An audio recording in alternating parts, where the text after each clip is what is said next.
Kita ada pemanggil wanita. Halo. Selamat pagi Tuan Ismail Halil. Selamat pagi GSOI. Baik ya GSOI. Saya nak cerita sikit-sikit lah. GSOI umur berapa? Dah tua lah, 51 lah. Baguslah kau dah mengaku tua. Ingatkan cun lagi, rupanya dah tua. Okey, kita apa. Jadi hari nak cerita pasal apa GSOI? Pasal mak saya bela kambing. Mak saya bela kambing. Baik, silakan GSOI. Macam mana Tuan tanyalah, saya pun tak tahu cakap. Okey, macam mana mak kau boleh bela kambing?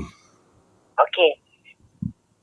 Asalnya abang saya ambil satu kambing ibu. Dia mengandung. Ibu mengandung, sian ni.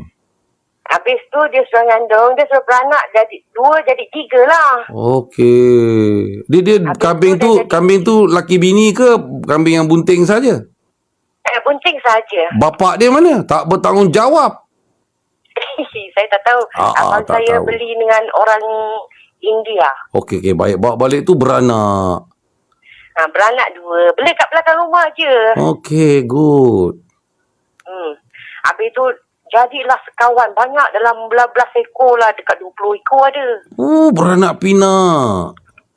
Ya. Masa tu kan kita susah, miskin kan. Miskin. Lepas tu kambing kan ada harga dulu. Kalau time macam mak tak ada duit, kita orang sewa rumah. Juallah 1 ekor. Dapatlah tampung sewa rumah.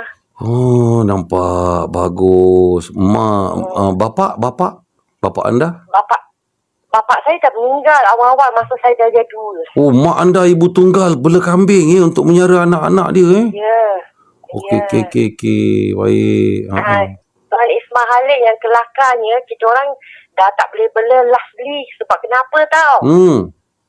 Sebab kambing kita kan, rumah saya kan dekat masjid. Okey. Dia pergi lepak masjid. Lepas tu kena report. Oh, kenapa kau lepaskan kambing kau? Ya, dia macam kadang-kadang dia tak nak balik tau. Kita cari-cari tak dapat. Rupanya dia nyorok dalam masjid tu. Dalam tau. Dalam masjid dia pun nak solat juga berjemaah. Ya, betul. Oh, kisahnya. Habis tu macam mana, terpaksa lah dapat surat merah. Kata masa dia daerah datang, dia kata Nyonya tak boleh bela lagi, kena jual semua. Terpaksa lah jual semua. Jual semua. Itulah kisahnya. Kira anda banyaklah binatang peliharaan. Mak pun ada bela ayam, bela itik. Sebab itulah sumber rezeki kita orang kan. Betul. Bagus. Kami respect dengan orang-orang tua yang berfikiran begitu dalam bersahaja-sahaja, menjaga, membela dapat dah sikit-sikit menampung keperluan hidup. Dan satu lagi, mak kita bela itik 1 tahun bela 12 ekor saja. Khas untuk hari raya saja. Banyaklah binatang bela semua. Anak-anak pergi carilah pemakan. Warung-warung ada macam sisa-sisa pemakan. Kita orang lah pergi ambil setiap hari. Bagus. Kau pun pandai menyabit rumput. Ke kambing kau ni, ke kau dengan mak kau malas sabit rumput ataupun biar kambing tu lepas? Kita belakang ada rumput, dia makan-makan, dia suka berjalan lah. Kadang pergi sekolah, kadang-kadang pergi rumah taman. Tapi taman-taman okey. Tak ada orang marah lah sebab mereka tahu kita hidup susah kan. Kau punya suka tingkau je. Kambing kau pergi ke masjid, kambing saya pergi sekolah, kambing saya pergi tadika, kambing saya pergi rumah JKK, kambing saya berlari-lari di taman. Kambing lah, kau tahu kambing dia mana ada no school kan.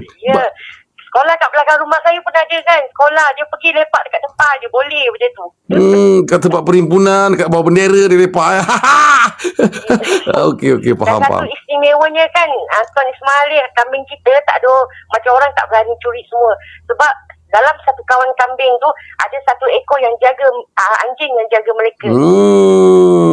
Yelah, faham. Dahsyat. Baik. Baguslah, begitulah. Cerita saya.